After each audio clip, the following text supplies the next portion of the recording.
never thought something as simple as a blackout could make you question your own safety. But that night changed everything for me. I still remember it in detail, even now, years later. It was late August in Ohio, the kind of night where the summer heat finally starts to ease, but the air still feels sticky. I was living alone in a small apartment on the third floor of a building that probably hadn't been renovated since the 70s. Cheap rent, old wiring, the usual trade-off. I had just finished a long shift at the hospital, so by the time I walked in, it was close to midnight. I dropped my bag, kicked off my shoes, and flopped onto the couch, ready to zone out in front of the TV. The first thing I noticed was that the room felt different.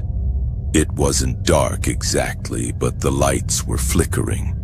One moment the fluorescent kitchen light would hum and glow, the next it would dim like it was struggling to stay on. At first I thought it was just the old wiring. That place had a history of electrical issues. But then the lights went out completely. Not a flicker, not a hum, just nothing. I froze. My apartment was pitch black.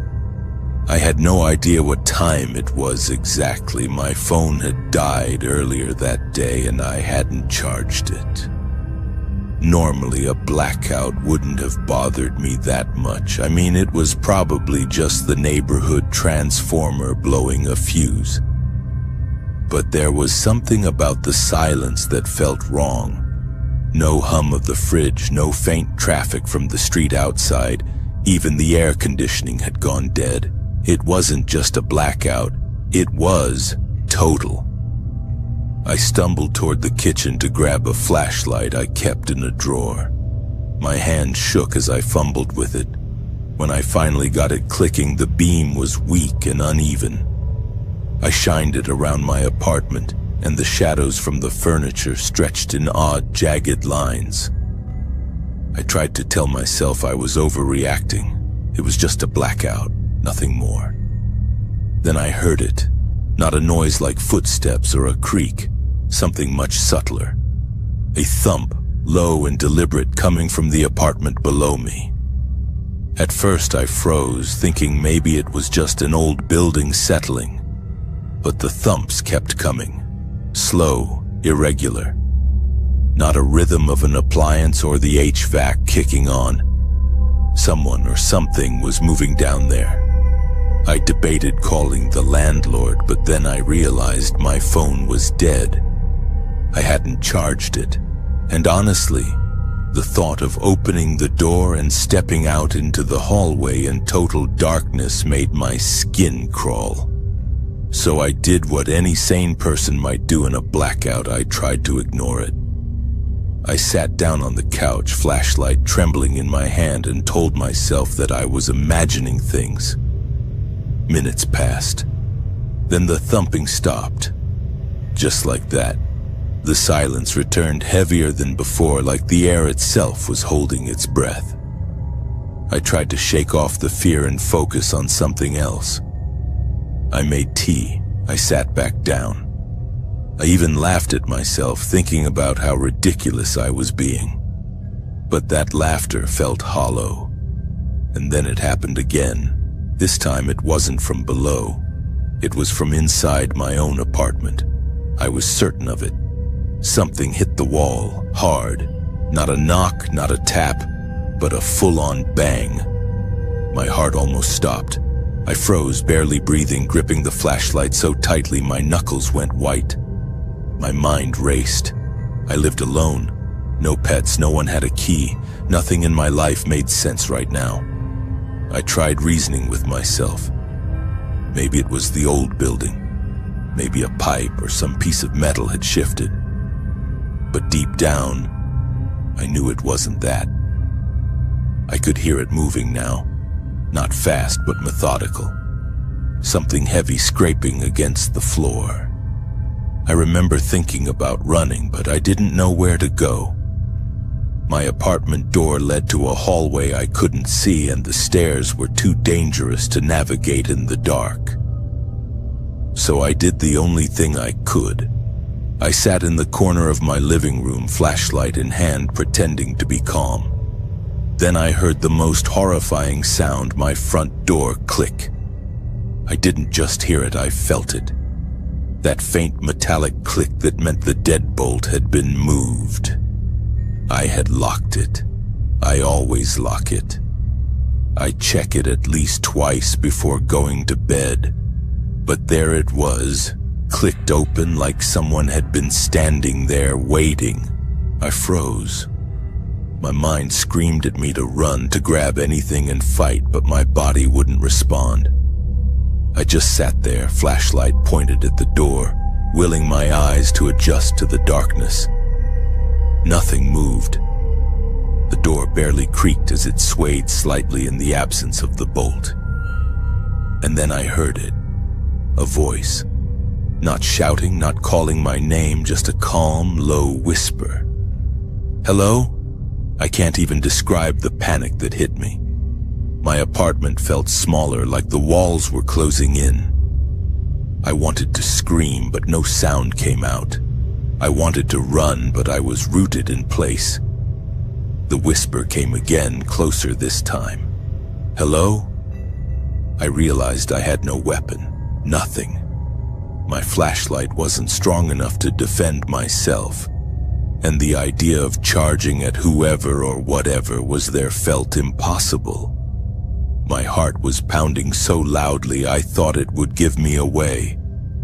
I decided I had to do something, anything.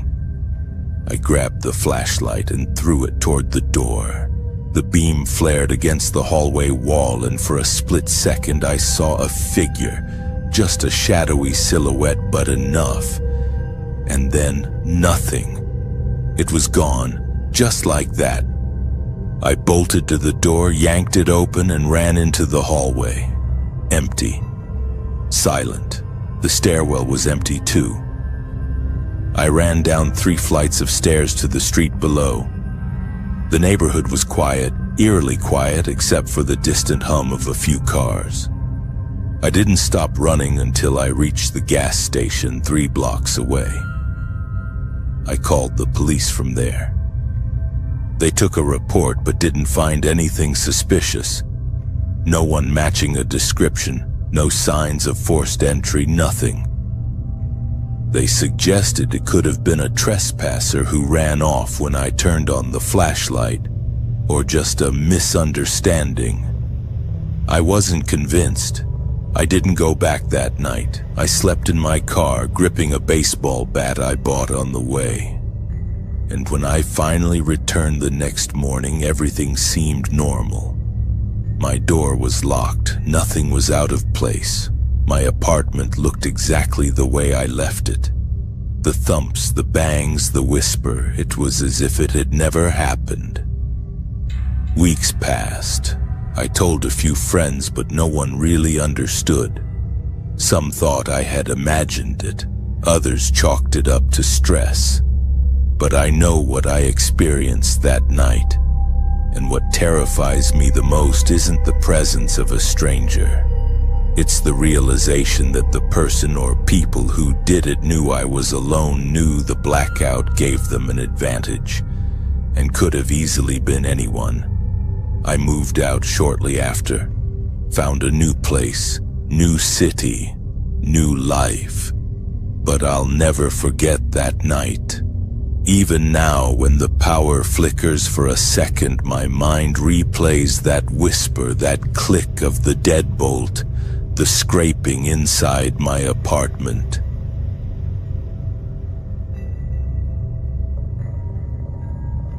I remember that night like it was yesterday. It started out like any other ordinary evening. I had just finished dinner, my apartment quiet except for the hum of the fridge and the occasional car passing by outside. I lived alone in a small, older building in Chicago. Nothing fancy, but it was mine, and I liked it that way. Around 9, I settled onto the couch with my laptop to catch up on some work emails.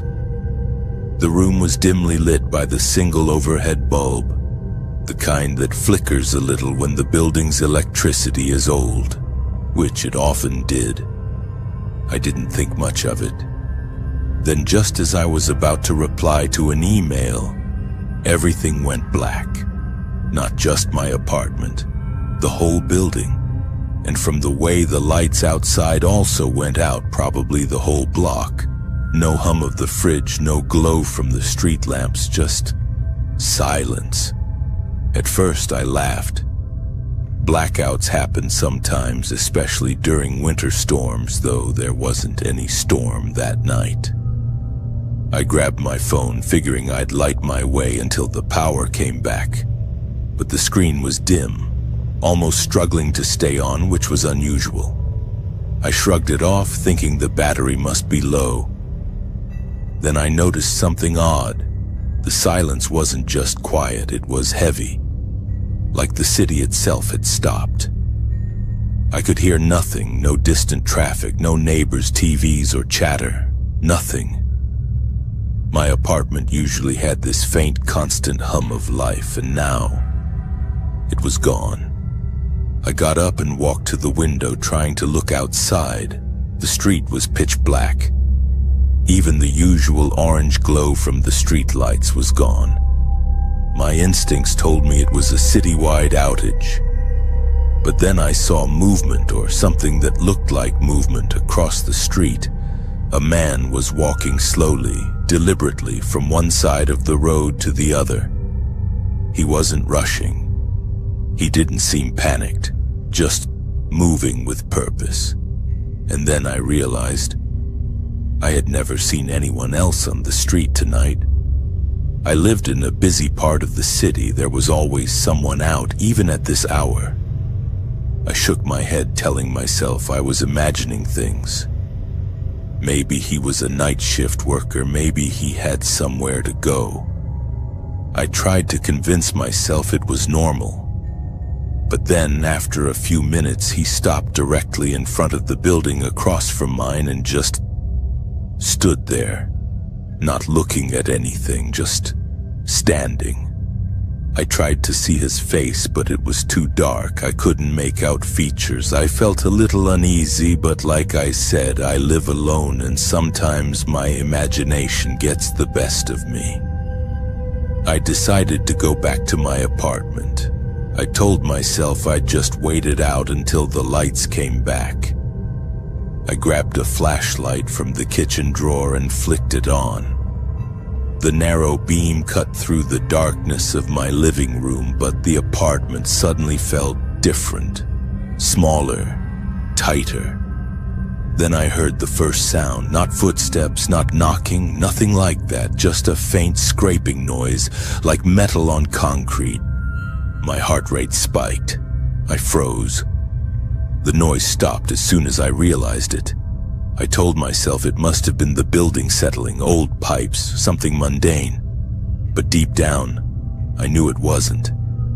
I tried calling my landlord, no signal. I tried texting a friend. Nothing went through. My phone had battery, but it was like the city had gone dead. I sat on the couch, flashlight in hand, trying to calm down. And that's when I noticed the sound again. But this time it wasn't outside my apartment. It was coming from inside the building. Somewhere above me. It started slow. A faint thump, like someone dropping a box. Then another, and another, irregular. I remembered the man I saw outside, and my stomach turned. It didn't feel random anymore. I moved toward the bedroom, trying to rationalize. Maybe it was another tenant. Maybe someone was just moving furniture late at night. But when I opened the door, the hallway was completely dark. The thumping stopped instantly, like whoever or whatever it was knew I was listening. I felt a chill crawl down my spine. My first instinct was to lock the door, but I realized my front door didn't have a deadbolt, only the latch.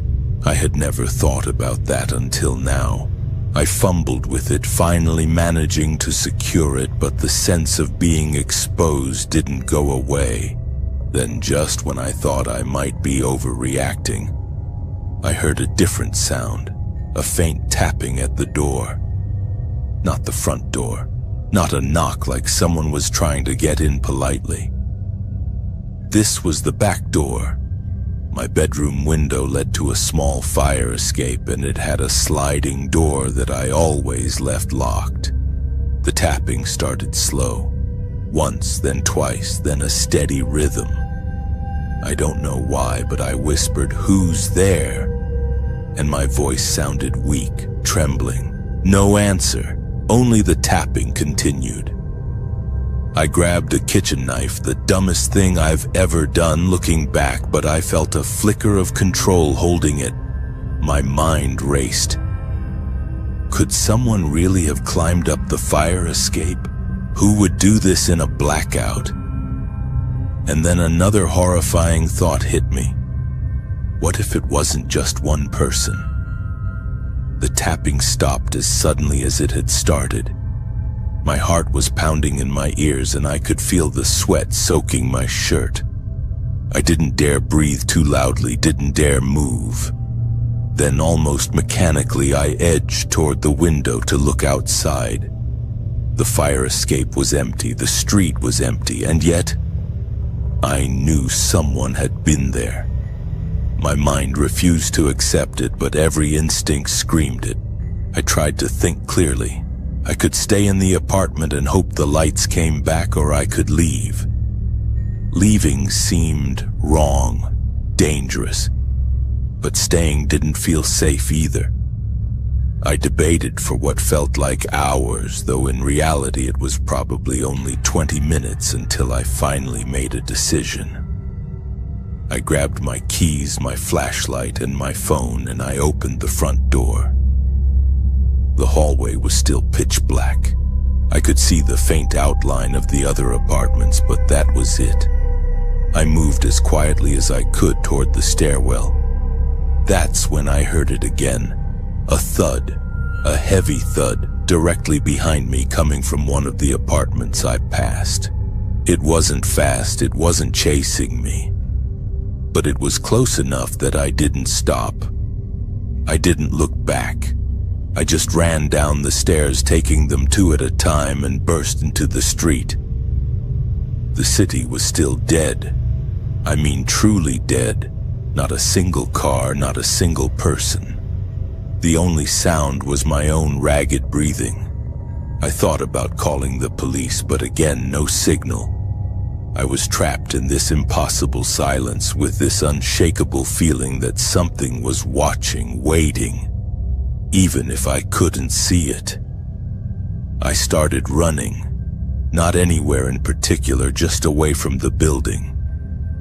My flashlight beam bounced across the street, across abandoned cars, across windows that no longer reflected life. And then I saw him, the man from before. He wasn't moving. He was just standing in the middle of the intersection, completely still, staring in my direction. At that moment, time slowed. Every instinct screamed at me to run, but I froze for a second too long. He didn't move, didn't blink, didn't do anything. Yet I felt the weight of his presence, as though he knew exactly where I was. I turned and ran again, not daring to look back. I ran for what felt like miles until I reached a convenience store with a flickering emergency light on. The door was locked, but the interior had enough light for me to hide. I crouched behind a display, trying to calm my shaking hands. Hours passed. I eventually fell asleep, flashlight in hand, crouched in that store. I moved out of that building a few weeks later. But every time the lights flicker or the power goes out, I remember that night. I remember the tapping and that man.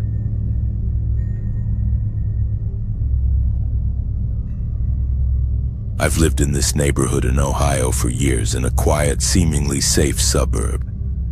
Everyone knows everyone, or at least you think you do.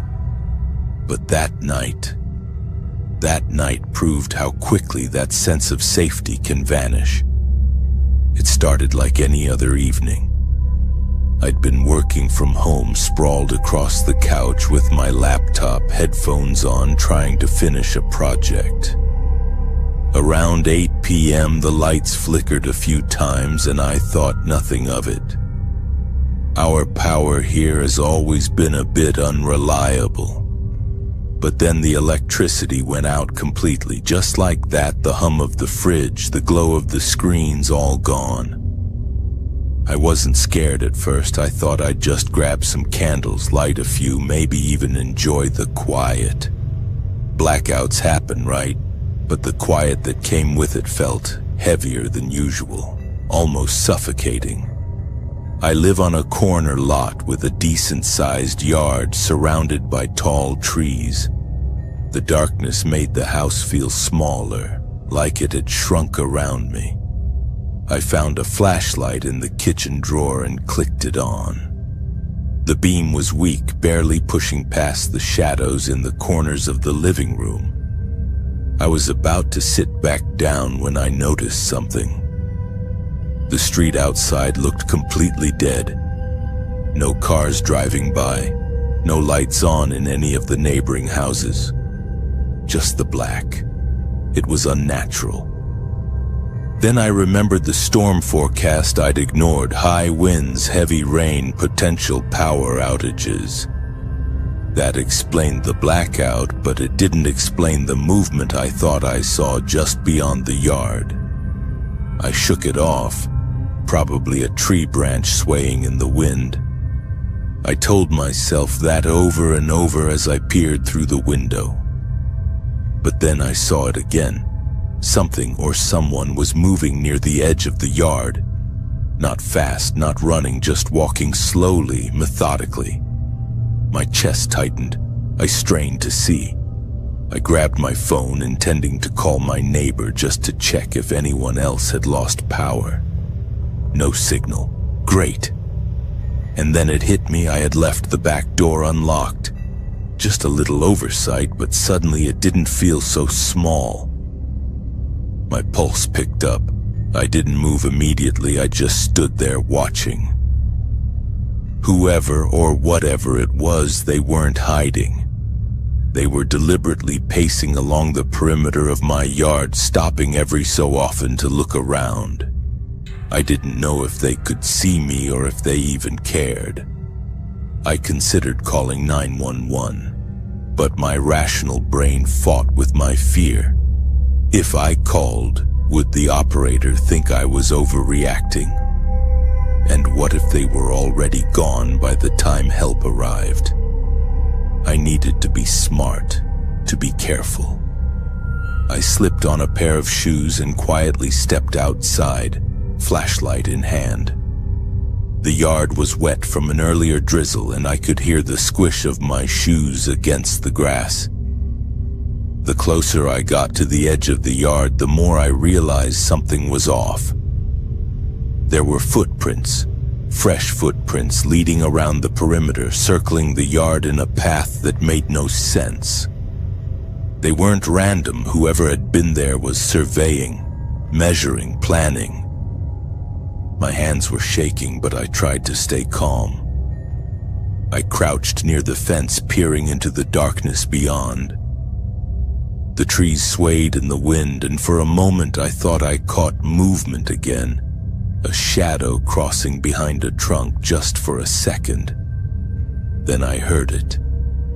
Not a sound like a thump or a bang. It was a sensation, almost instinctive, a pressure in the air, like someone was aware I was there.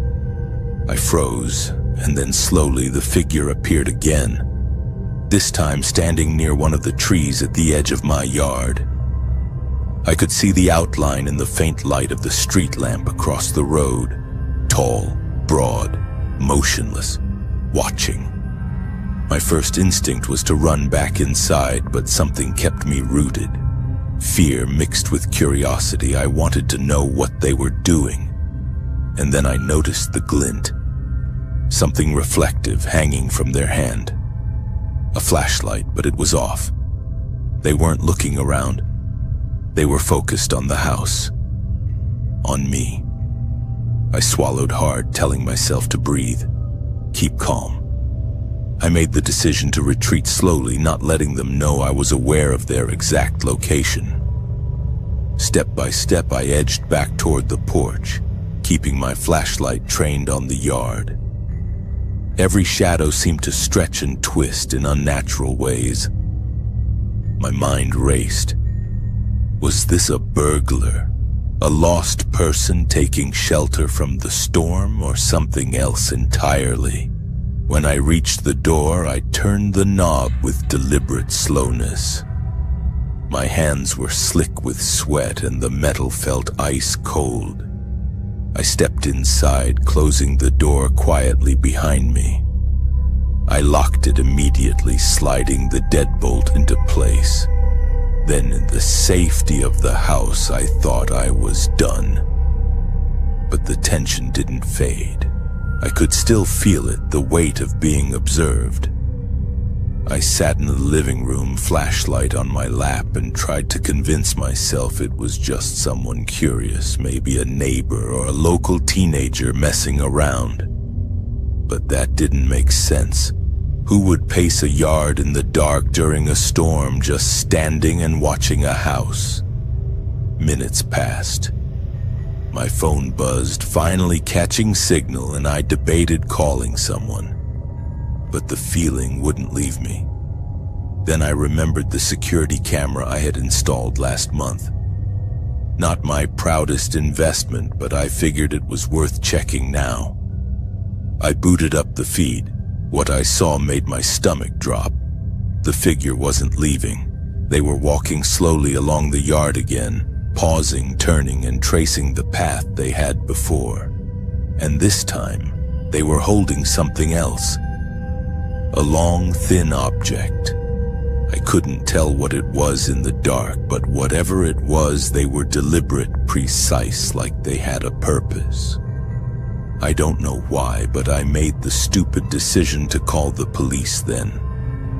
I told them exactly what I had seen, tried to stay as calm as possible, but my voice shook. They said they would send someone right away, but with the storm and blackout, it could take a while. I stayed glued to the camera feed. The figure kept moving, almost testing the boundaries of the yard, and every time I thought they might leave, they would turn back.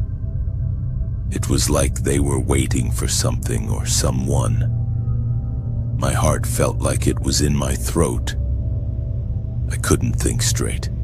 Hours passed. Or maybe it was only minutes. I lost track of time. Eventually, the storm started to die down and the lights flickered back on.